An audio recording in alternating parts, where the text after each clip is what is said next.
Merlynne, motivating peer-to-peer cognitive behavioral therapy with a serious game. The motivation of our paper is the need to encourage more diverse individuals to participate in peer-to-peer support systems for mental health and well-being. Specifically, we wondered if serious games could persuade uninterested individuals to perform peer support activities through a mixed methods exploratory study. Our study found that serious games could persuade emotional labor associated with being a peer in P2P support, and using avatars idealized for helping others could strengthen this effect.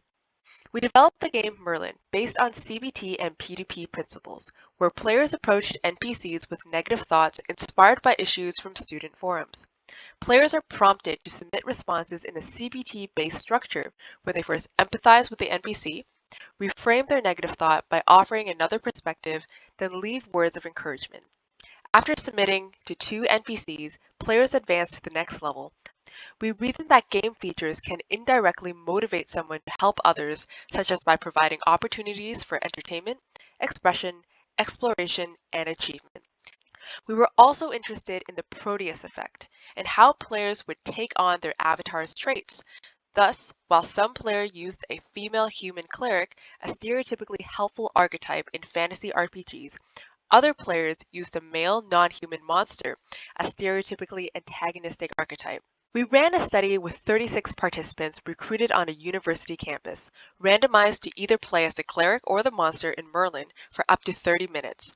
We compared their before and after helping attitude scale scores and also measured their avatar identification. We lastly conducted a semi-structured interview on topics of the persuasive power of game features, the Proteus Effect, and their helping habits.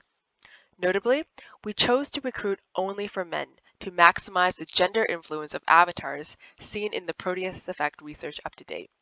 But participants were also those who were familiar with student issues, games, and had no significant interactions with the mental health system.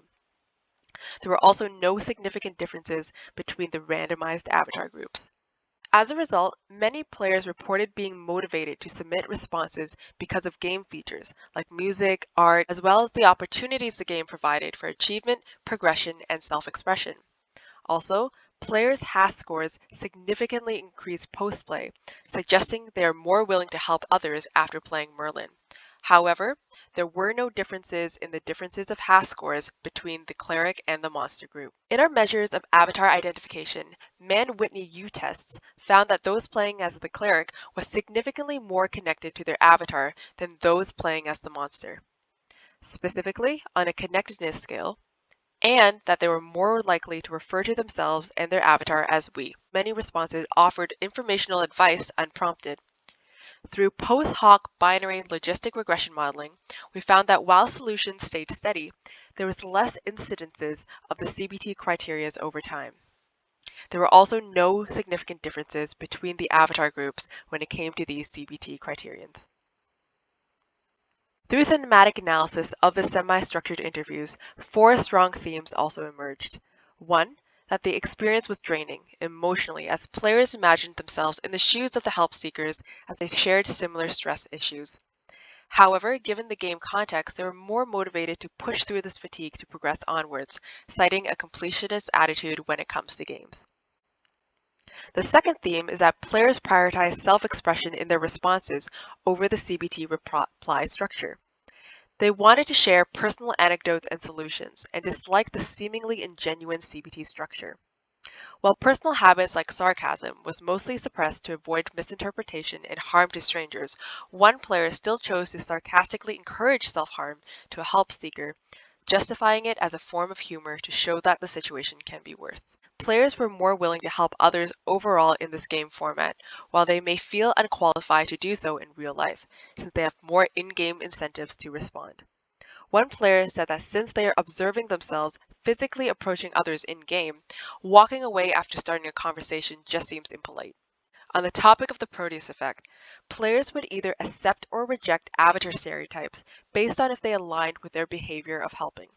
When monster players felt that the monster avatar didn't look like the type to help others, some audited their responses to be less rough, despite being inclined to be rough, while others justified this dissonance by reimagining the monster into an expected stereotype, like one of a tough sports coach. On the other hand, cleric players audited their responses to be more friendly, as they expected someone with the cleric avatar to be more friendly.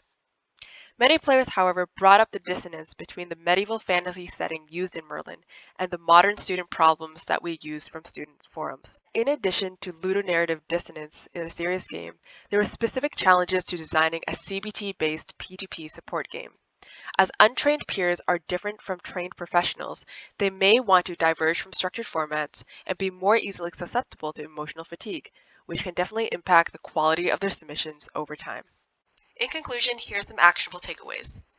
When using serious games to encourage emotional labor, account for player fatigue. Consider matching the avatar and setting to the behavior that you're persuading. And in peer-to-peer support designs, balance enforcing best practices with the individual's personal need for self-expression.